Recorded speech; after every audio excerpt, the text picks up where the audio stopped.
voltamos com o Nitro Talk.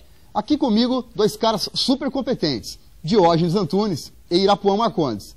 E hoje temos ainda uma convidada especial, Lúcia Helena Issa, escritora, que está lançando mais um livro. Lúcia Helena, seja bem-vinda. Quando Amanhece na Sicília. Por que esse título? Boa noite, Kiko. Um prazer estar aqui com vocês no Nitro Talk. Olha, o título, na verdade, é uma metáfora mesmo do que está acontecendo na Sicília hoje. Depois de mais de um século de domínio total da Cosa Nostra, da máfia siciliana, uma organização criminosa que está entre as mais perigosas do mundo e que tem pouco em comum com aquele glamour do cinema americano, do Poderoso Chefão, e que é uma organização que realmente matou mais de 5.000 pessoas na Sicília, está vendo uma reação da sociedade civil. Essa reação não vem dos políticos, mas da própria sociedade. Então esse amanhecer é essa reação do povo siciliano se levantando contra a máfia. E me conta, o primeiro lançamento é agora, essa semana, quinta-feira agora. Isso. Esse amanhecer, né, que eu retrato depois de ter entrevistado mais de 150 sicilianos, sobretudo mulheres, mães, juízas, jornalistas, pessoas que perderam entes queridos através da máfia e fizeram um movimento chamado Associazione Donne Siciliane contro la Mafia, Associação Mulheres Sicilianas contra a Máfia.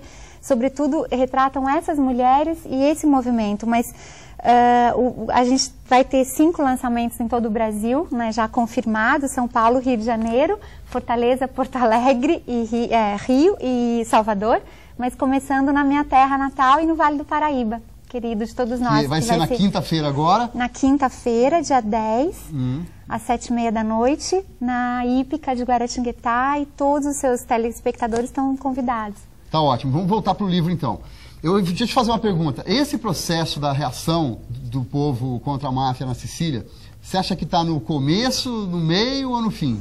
Olha, eu acho uma pergunta bem legal, porque eu acho que é uma curva ascendente ainda, mas é uma curva que chegou no meio e que começou exatamente na última década, que você pode até falar, pô, na última década, então faz tempo. Não, o Falcone, o juiz que é famoso no mundo inteiro, foi assassinado em 92 e ainda logo nos primeiros anos depois do assassinato do Falcone, ainda havia uma divisão, pessoas contra a máfia, porque a Sicília foi abandonada pelo Estado italiano há muitos anos. É uma ilha na pontinha que está mais perto da África quase do que da Europa.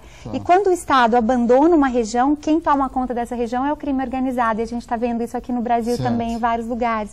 Então essa reação, eu acho que ela tá num processo crescendo ainda, num processo crescente, que ainda tem muita coisa para acontecer. Mas para você ter uma ideia, exatamente no momento que a gente pensa hoje sobre a Sicília, existem 329 mafiosos que estão incomunicáveis na prisão na Sicília e que são pessoas que mataram realmente muita gente, que fizeram coisas na Sicília inacreditáveis e que até pouco tempo tinham o aval da população por fazerem também o papel do Estado, por construírem escolas, por construírem creches, por reformarem hospitais.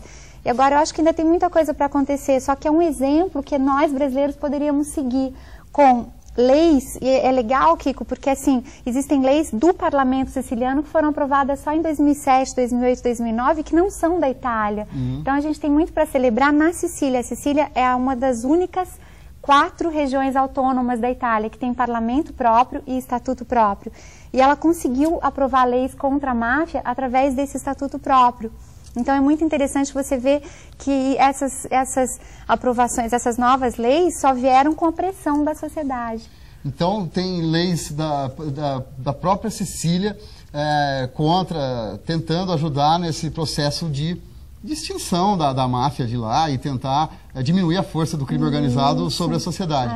Agora, uma coisa que me inquieta muito, eu até já falei em outros programas aqui, é que infelizmente a gente está vendo no Brasil uma coisa meio parecida com o que tem lá, né? Com essas milícias aí no Rio de Janeiro, de policiais, o crime organizado com armas mais poderosas do que o Estado. E eu acho que o seu livro pode servir de alerta, sim, para a gente não cair numa situação que parece irreversível. Você vê que a duras penas que a sociedade consegue reverter isso, né? Exatamente. E é bom lembrar que essa situação na Sicília durou quase um século. A máfia nasceu em 1861, durante a unificação da Itália, em que a Sicília foi sendo gradativamente abandonada e o Vêneto e a Lombardia, que eram as regiões de onde provinham os garibaldinos, foi sendo desenvolvida. Então eu acho que a gente tem muito que aprender para não precisar chegar tão fundo nesse poço do crime organizado, como a Cecília chegou, para então reagir. Diógenes, você chegou a trabalhar lá no sul da Itália ou mais para o norte mesmo? Não, a sede da empresa, que era o Banespa na época, era em Milão. Então, a pergunta que eu faria, Lucilena, em algum momento você teve receio de fazer o seu trabalho? Olha, Diógenes, boa pergunta. Eu tive muito medo em alguns momentos, só que o que eu tenho tentado explicar para as pessoas é que foram duas circunstâncias diferentes. Por exemplo, o Roberto Saviano, que é autor de Gomorra, que as pessoas sempre colocam, ele não pode sair de casa, é ameaçado de morte. São duas circunstâncias. A coisa mais legal que aconteceu comigo foi que eu fui para Sicília de cara limpa, sendo uma jornalista brasileira que morava em Roma. O tempo todo eu dizia que eu era uma jornalista brasileira que morava em Roma. O Roberto Saviano, ele se infiltrou na máfia e durante 2 anos ele viveu só no ambiente mafioso, se passando por mafioso para escrever o livro, que é uma das coisas que a máfia jamais perdoa, que é a alta traição. E no meu caso não. Mesmo assim, em alguns momentos na Sicília eu tive muito medo porque eu era mulher e tal. Ao mesmo tempo eu acho que eu só tenho que agradecer aos sicilianos, a vários amigos meus e a toda a proteção que eu recebi e a vontade que eles tinham de compartilhar comigo essas histórias de vitória e de reação. Então eu só tenho a agradecer, e sem os sicilianos eu jamais teria chegado onde eu cheguei e teria feito as entrevistas que eu fiz. E por ser mulher tinha essa ambiguidade, que também a máfia tem um código de ética que não poderia teoricamente machucar a mulher e tal. Tem alguns lugares eu entrei por ser mulher e se eu fosse homem eu não entraria. Bom, então olha aqui, parabéns para você, por esse livro, eu sei da sua luta, por coincidência você é minha irmã, mas se não fosse também você viria para o programa, porque eu sei que o livro é sensacional, eu sei da sua luta para escrever isso, parabéns. Então todo mundo na quinta-feira, onde? Na Hípica? Na Hípica. Em Guaratinguetá, que horas? 7h30 da noite. 7h30 da noite. Então, parabéns, é um livro fascinante. Bom, obrigada. Continuam chegando mensagens para o programa com comentários e sugestões. Mande você também sua opinião para a gente. O e-mail é kikoissa@hotmail.com. E você tem também nossa página na internet para ver os programas de novo, curtir e comentar. Nossa página está no facebook.com/nitrotalk. Inclusive, você que está assistindo agora pelo Facebook, compartilhe esse link aí com seus amigos. Bem, hoje na reunião de pauta, o Diógenes me disse que estudou a nova lei estadual que cria a região metropolitana do Vale do Paraíba. Isso é um assunto que mexe com a sua vida. Professor, além de eu fazer uma ligação telefônica local aqui para a Band Vale, o que mais vai mudar com essa região? Então, Kiko, o Estado de São Paulo, aliás, é uma prerrogativa dos estados criarem a região metropolitana. O que é a região metropolitana? A região metropolitana seria a reunião de municípios que podem estar ou não geograficamente ligados, pode haver um afastamento entre eles, como é o caso de Caraguatatuba, Ilhabela, que não estão tão próximos a espaços, a intervalos entre São José dos Campos, que deverá ser a sede, e essas cidades. E é um fenômeno da conurbação, que é a união de várias cidades em torno de objetivos comuns. Já há 3, que é a Baixada Santista, São Paulo e Campinas, então São José dos Campos será a 4ª região metropolitana do estado, e já há no Brasil 36. E pela renda per capita, pela industrialização da região e pelo aspecto turístico e até pelo aspecto histórico, a região metropolitana, que terá a sede de São José dos Campos, tem tudo para ser uma das mais importantes e ter um desenvolvimento muito grande exatamente por essa diversidade de aspectos, indústria, turismo e velhas cidades como Silveiras, Areias, Queluz, Canas e outras, que precisam de um impulso para começar a crescer.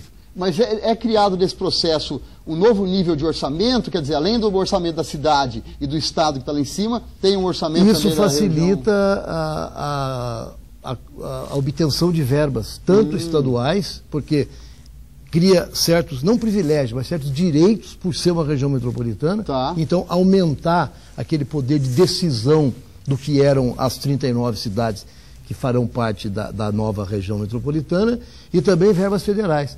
Porque há 3 grupos que administrarão, são os próprios 39 prefeitos das regiões, com 5 subsedes. Hoje pleiteiam São José, que será a sede, Caraguatatuba para atingir um pouco o litoral, Taubaté, Guaratinguetá e Cruzeiro.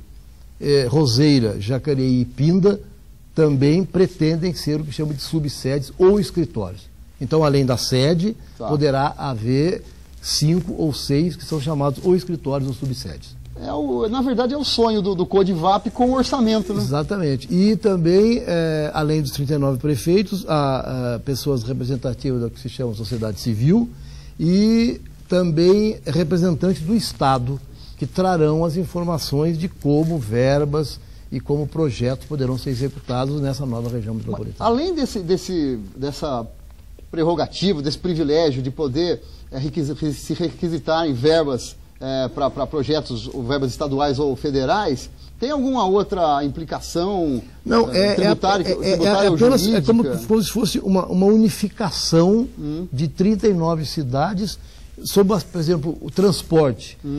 Cada cidade estuda o seu tipo de transporte, pensando um pouco nas ligações com as outras cidades. É como se fosse uma grande cidade. É como se fosse, como aconteceu na Europa, com a Comunidade Europeia, que eram... Sim, mas os orçamentos municipais estão preservados. Não, continuam preservados. Mas acontece que há estudos para que eles se unifiquem. Não a unificação dos orçamentos em si, mas a unificação dos projetos, especialmente transporte e desenvolvimento econômico de modo geral. Para finalizar, 1 minuto para você. Você acha que é positivo? É positivo. Tanto que as regiões, Campinas, por exemplo, que é uma região administrativa, nós conhecemos o progresso que atingiu. A Baixada Santista também, e a região metropolitana de São Paulo, nem se fale, que é o nosso A, B, C, D, etc., com Santo André, São Bernardo, São Caetano, Mauá, Ribeirão Pires e outras, e mais as Mogi, etc. Então, eu acho que é uma oportunidade. Agora, é preciso que a política, aquela danosa da qual nós temos falado aqui, não interfira no global. É preciso que o global auxilie o indivíduo.